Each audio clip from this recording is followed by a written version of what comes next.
Alô você, o nosso vídeo já vai começar. Então, antes de começar, por favor, inscreva-se no nosso canal, curta e também ative o sininho para receber as novidades, tá bom? Bom dia, queridos irmãos. Bom dia você que está nos assistindo, participando aí de casa, do trabalho. É um privilégio muito grande podermos estar na casa do Senhor, como igreja reunida, e termos o privilégio também de estudar a sua palavra. Abra a sua Bíblia, por favor, em Isaías, capítulo 43, versículo 10. E depois em Atos dos Apóstolos, capítulo 1, versículo 8.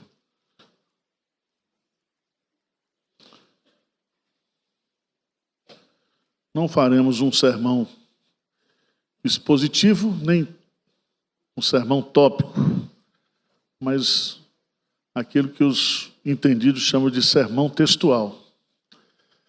Sermão textual, o tema e as divisões estão no texto.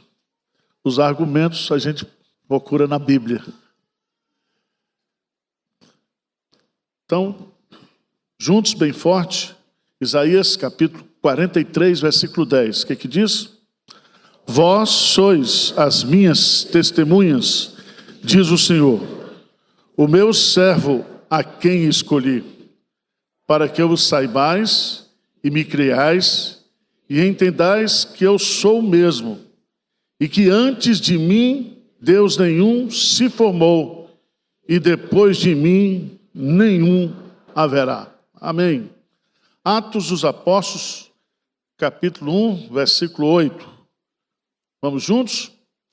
Mas recebereis poder ao descer sobre vós o Espírito Santo, e sereis minhas testemunhas, tanto em Jerusalém, como em toda a Judeia, Samaria e até os confins da terra. Amém. O tema da nossa mensagem é: vós sois minhas testemunhas. Quem diz isso é Deus. Não confunda o que Deus está dizendo aqui com o pai da seita Testemunha de Jeová. Testemunha de Jeová é uma seita fundada no século XIX e eles baseiam o nome da seita nesse versículo. Chama Testemunha de Jeová. E eles andam por aí, de dois em dois, de porta em porta. Eles negam a inspiração das Escrituras. Eles negam a divindade de Jesus Cristo. É na nossa visão, uma seita herética, mesmo levando esse bonito nome. Nós vamos aprender nesse versículo que testemunhar não é algo que fazemos, é algo que somos. Testemunhar é estar consciente daquilo que somos, daquilo que temos. Testemunhar é dizer aquilo que sabemos, aquilo que vimos, ouvimos, experimentamos. Os apóstolos, quando foram ameaçados a não falar de Jesus, eles disseram: nós não podemos deixar de falar daquilo que temos visto e ouvido.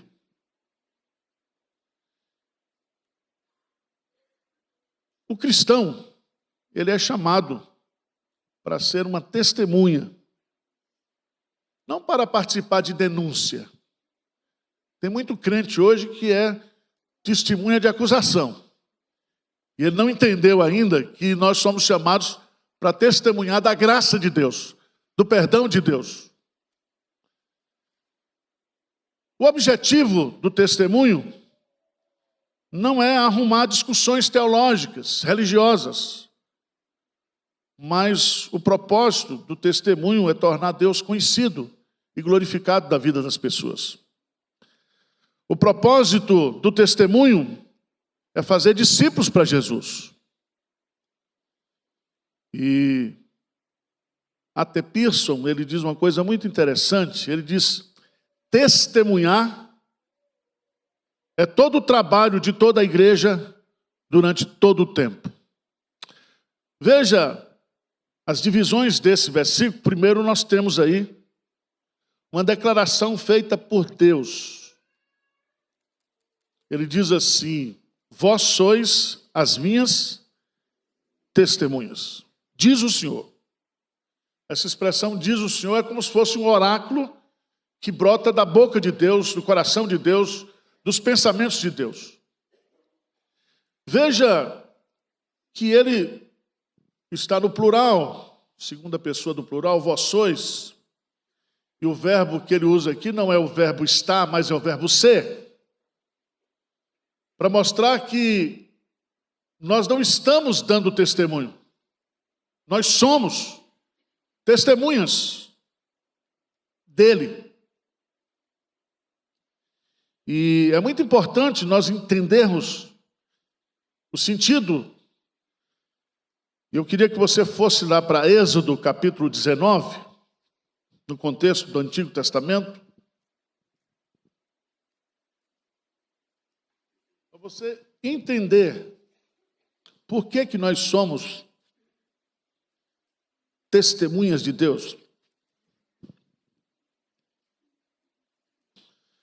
Depois que Deus tira o povo do Egito, nação de Israel, não era uma nação ainda, estava em construção.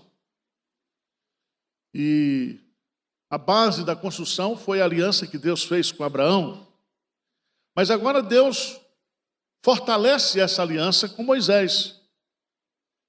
E lá no capítulo 19, a partir do versículo 5, diz assim: agora, pois, se diligentemente ouvirdes a minha voz e guardardes a minha aliança, então sereis a minha propriedade peculiar dentre todos os povos, porque toda a terra é minha.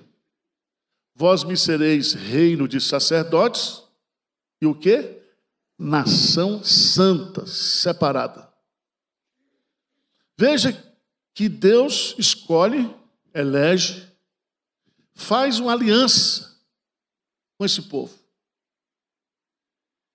E o que Deus quer? Deus quer que através desse povo, do testemunho desse povo, todas as nações da terra conheçam quem é Deus.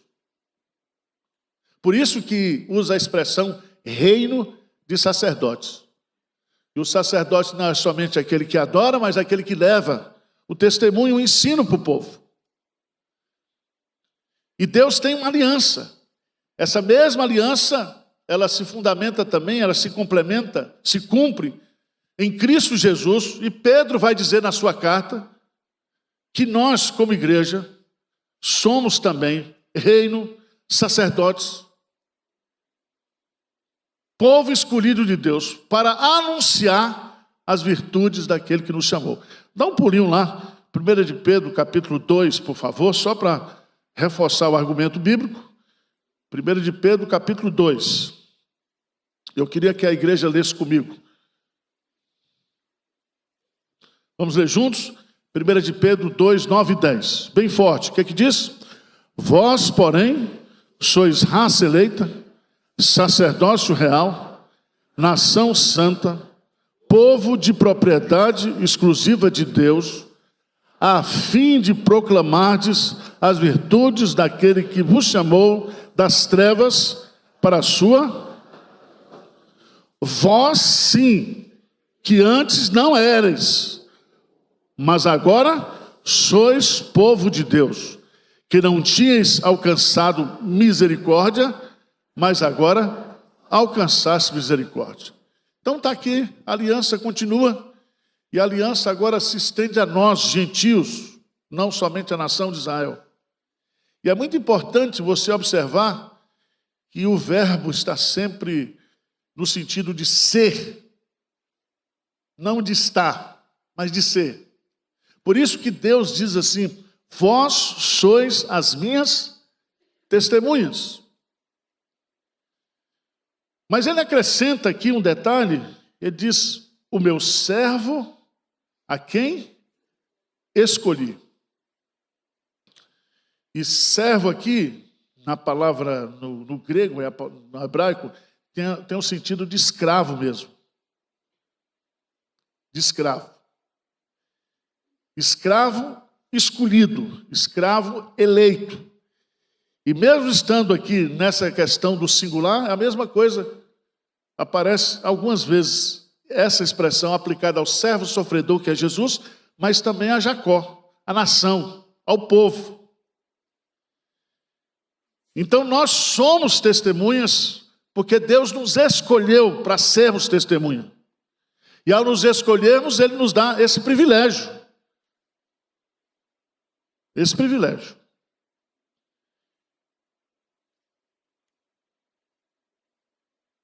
Irmãos, Thomas Brooks, ele diz que a vida do cristão deve ser simplesmente uma representação visual de Cristo. Porque a nossa identidade, vós sois, não significa apenas aquilo que eu falo, mas aquilo que eu sou. As pessoas precisam olhar para mim e para você e para a igreja e identificar ali a figura de Deus, a figura de alguém que teme a Deus, a figura de alguém que adora a Deus, que serve a Deus, que expressa os atributos e as virtudes de Deus. Presta atenção quando eu vou dizer, o verdadeiro problema do cristianismo não é o ateísmo, não é o ceticismo, nem o secularismo, mas a falta de bom testemunho por parte do cristão. O que está atrapalhando hoje a igreja não é a mensagem da igreja, é a vida da igreja. É crente que mente, crente que rouba, crente que compra e não paga, crente que vive uma vida mundana dentro da igreja. É gente que se esconde nas igrejas para praticar aquilo que é errado.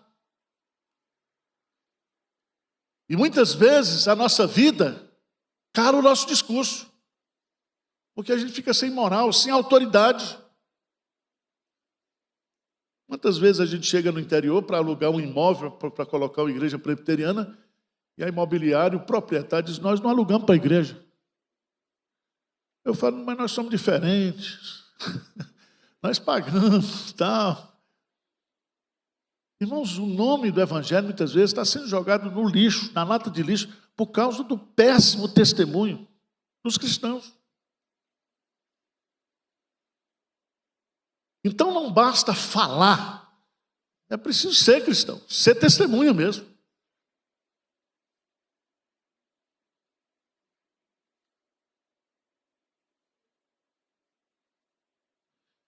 Mas, em segundo lugar, se nós temos aqui uma identidade, vós sois minhas testemunhas, aqui nós temos propósito. Por que Deus diz, vós sois as minhas testemunhas, diz o Senhor, o meu servo a quem escolhi? E aqui é muito interessante porque ele vai falar do propósito. E o propósito nosso como testemunhas de Deus é, em primeiro lugar, ter um relacionamento pessoal com esse Deus. Veja que é interessante o texto. Lê comigo a segunda parte do texto aí. O que diz? Vós sois as minhas testemunhas, diz o Senhor, meu servo a quem escolhi. Vamos lá? Para que o saibais e me creais e entendais que eu sou o mesmo, que antes de mim e depois de mim.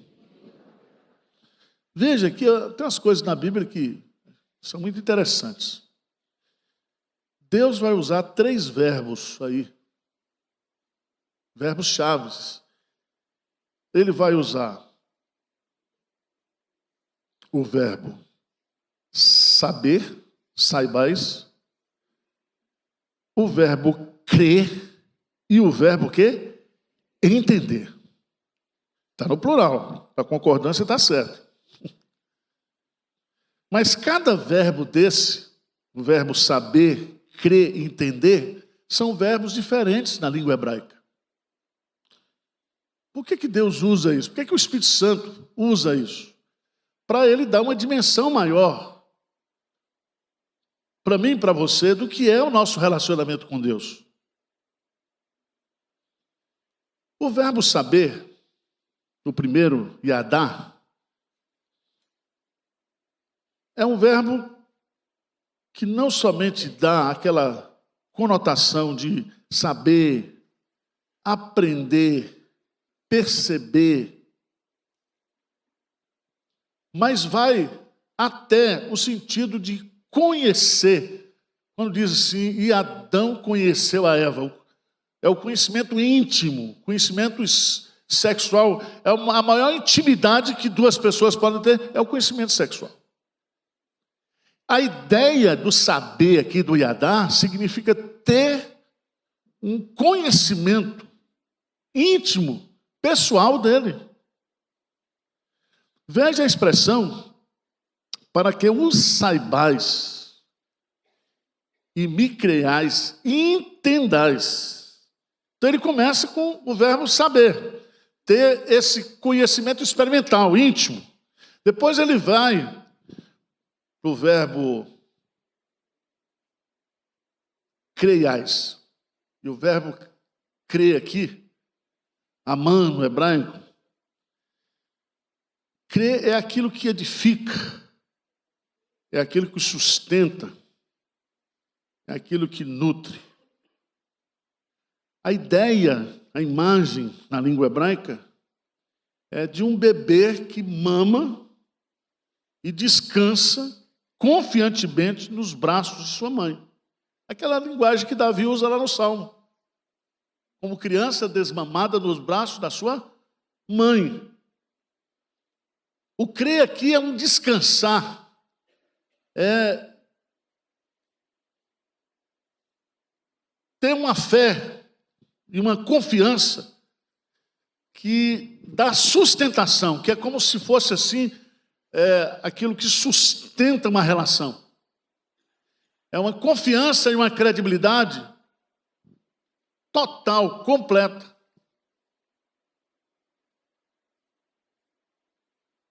O salmista diz, entrega o teu caminho ao Senhor, confia nele.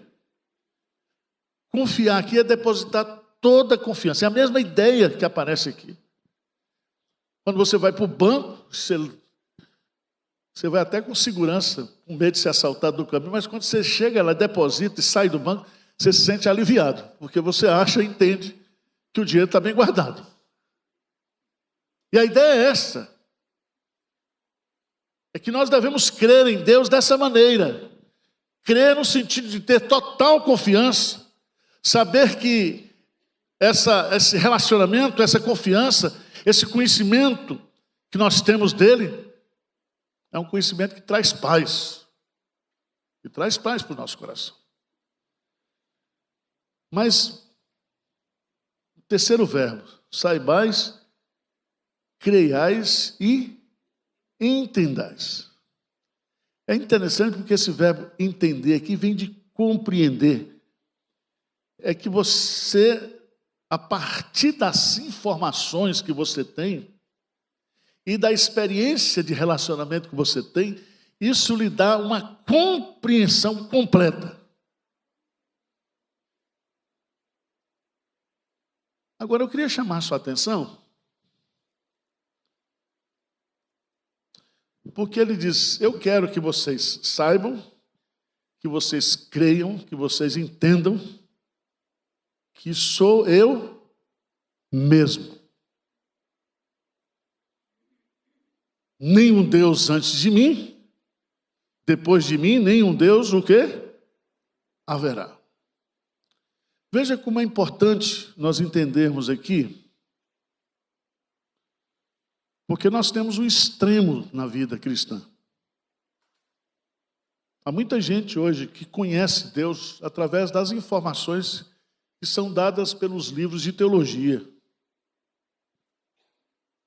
E hoje está na moda ser reformado. Eu sei tudo. Conheço os conceitos de Deus, os atributos comunicáveis e incomunicáveis de Deus. Eu compreendo o que é teontologia, os nomes de Deus, os atributos de Deus. Eu conheço um pouco de antropologia bíblica, de cristologia, de soteriologia, de eclesiologia, de escatologia. Você é o cara. Mas você não foi chamado, escolhido por Deus, para ser testemunha de conhecimento. Você foi chamado para ser testemunha de quem? De quem é Deus. As informações teológicas são importantes, porque elas dão conteúdo. Mas o que Deus está dizendo aqui é o seguinte: se vocês não me conhecerem como eu sou, o que eu sou, como é que vocês podem falar de mim? Como é que esse conhecimento vai impactar a vida de vocês?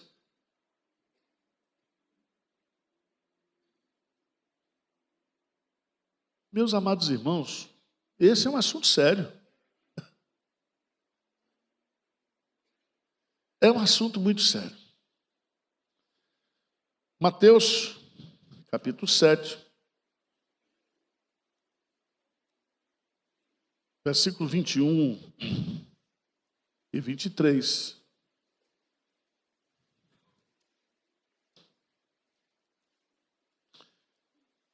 Sete, 21 a 23. Nem todo, vamos juntos? O que me diz, Senhor, Senhor, entrará no reino dos céus. Mas aquele que faz a vontade de meu Pai, que está nos céus. Muitos, naquele dia, hão de dizer: Senhor, Senhor, porventura não temos nós profetizado em Teu nome? Em Teu nome não expelimos demônios? E em Teu nome não fizemos muitos milagres? Então lhes direi explicitamente: nunca vos apartai-vos de mim, os que praticais a iniquidade. Então veja que Jesus fala aqui de uma confessionalidade, de uma profissão de fé vazia, que não reflete o que a pessoa é, reflete o que ela pensa, o que ela está fazendo, sua performance espiritual. Mas não tem nada a ver com fé. Jesus vai dizer: nunca vos conheci. E se vocês fizeram em meu nome, vocês são tudo 171. Estelionatário espiritual. Eu não mandei e vocês fizeram em meu nome. Por isso que para ser testemunha, para falar de Deus, nós precisamos conhecer o Deus que nós temos. E se você observar aí a continuidade do texto, ele está dizendo claramente: eu sou eu mesmo. Lembra que quando Deus se revela para Moisés, qual é o nome que ele usa? Eu sou. Quando ele fala eu sou o único que existe. Eu sou o único Deus verdadeiro. Eu sou e continuarei sendo. Eu não fui, eu não serei.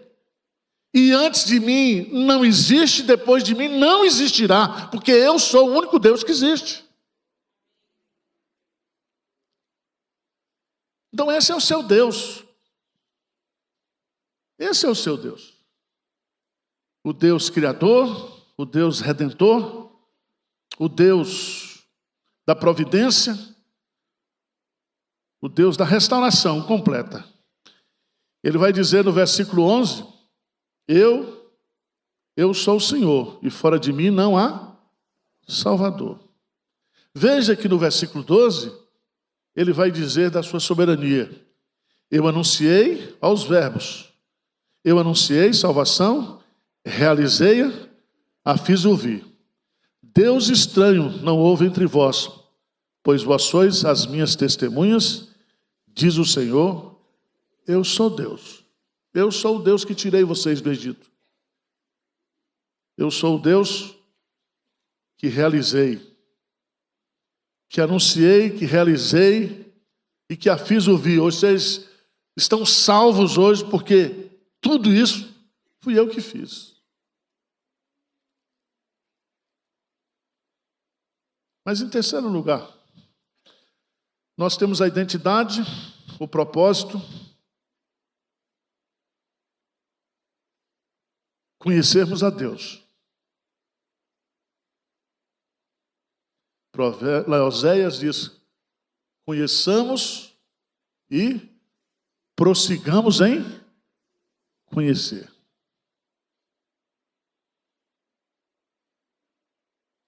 Por fim, vamos para Atos dos Apóstolos, capítulo 1, versículo 8. Porque agora Jesus vai dizer assim, versículo 8, o que diz? Mas recebereis poder ao descer sobre vós, e servireis minhas testemunhas, tanto em Jerusalém,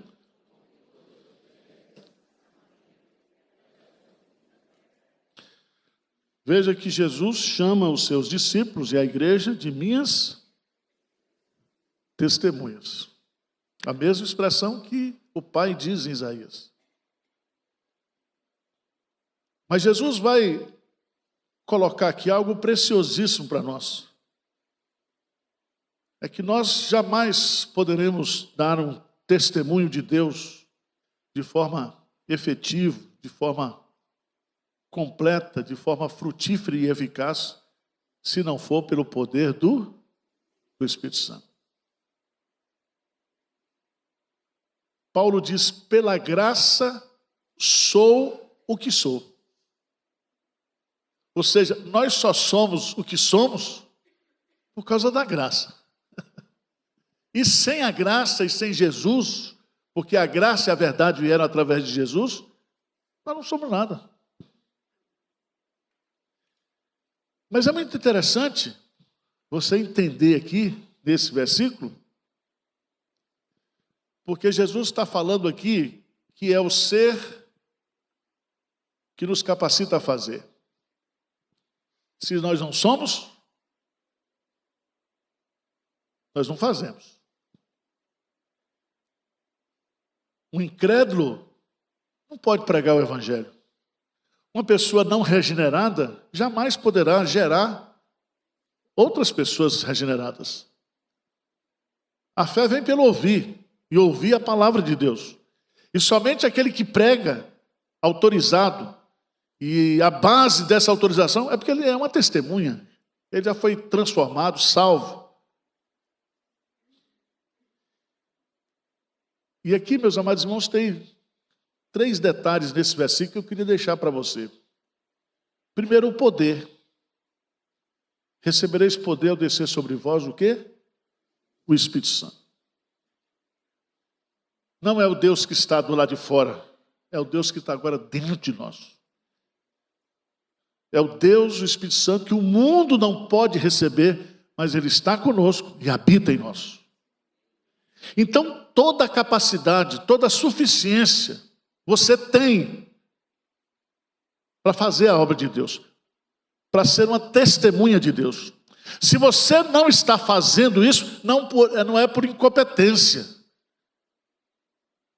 não é por falta de poder, por falta de capacidade. É porque você não se importa com isso. Você está desprezando isso.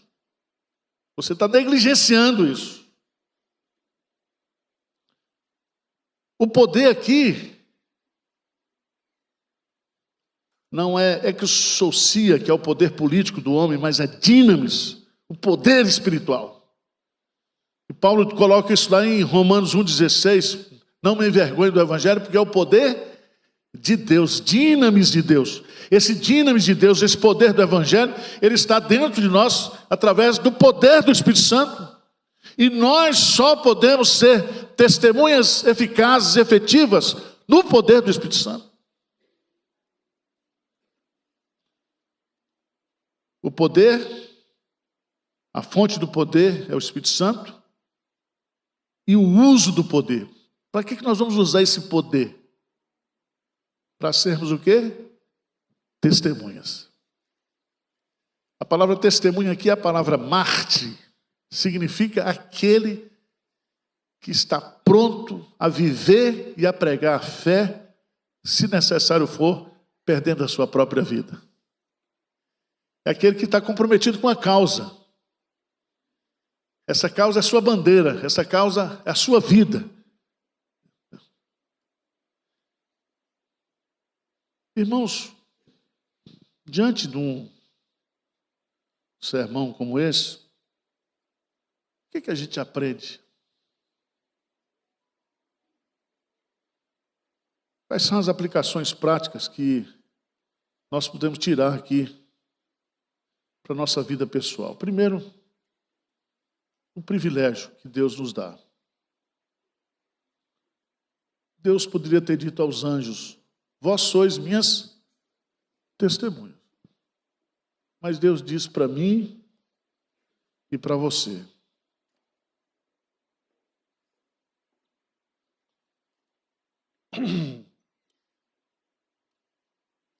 testemunhar não é uma realização. Testemunhar é uma identidade. Onde nós estivermos, nós somos testemunhas de Deus. É a sua identidade. Assim como você é filho, você é uma testemunha. Segundo, tudo na minha vida e na vida da igreja deve testemunhar e promover o Deus que nós cremos. Amém?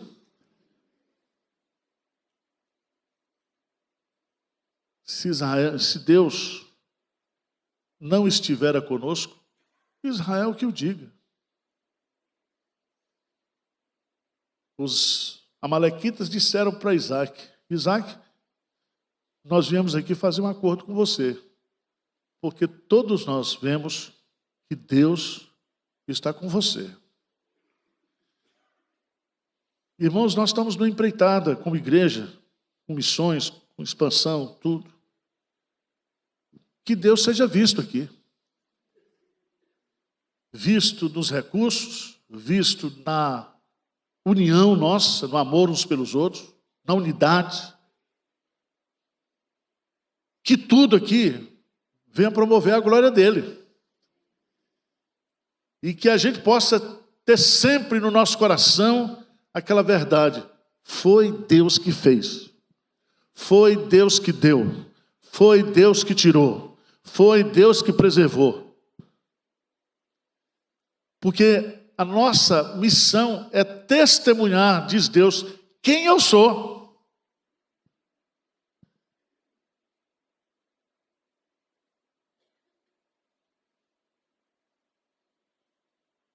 Vamos ficar de pé? Vamos.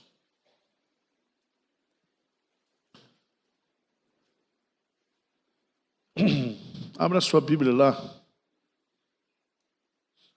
Em Neemias,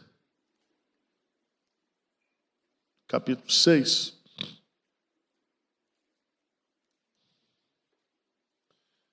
Neemias, capítulo 6. Versículo 16.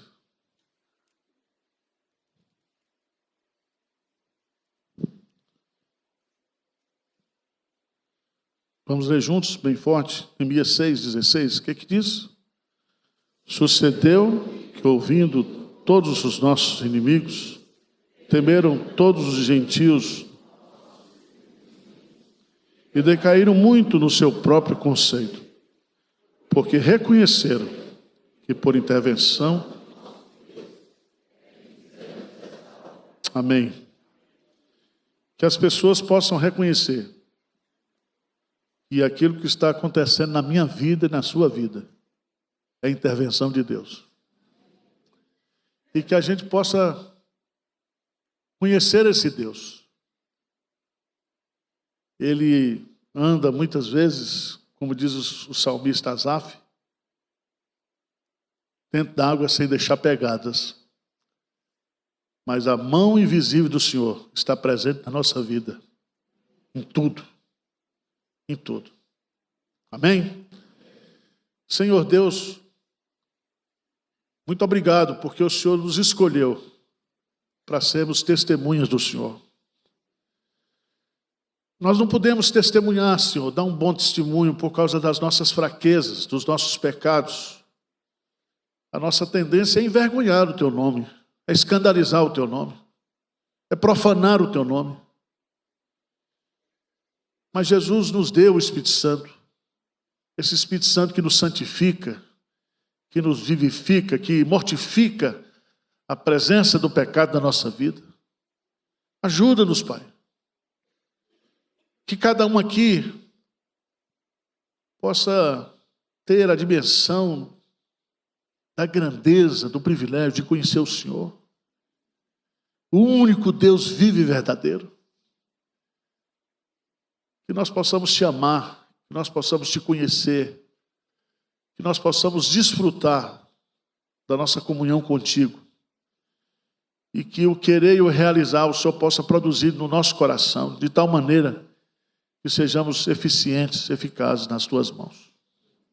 É a nossa humilde oração em nome de Jesus. Amém.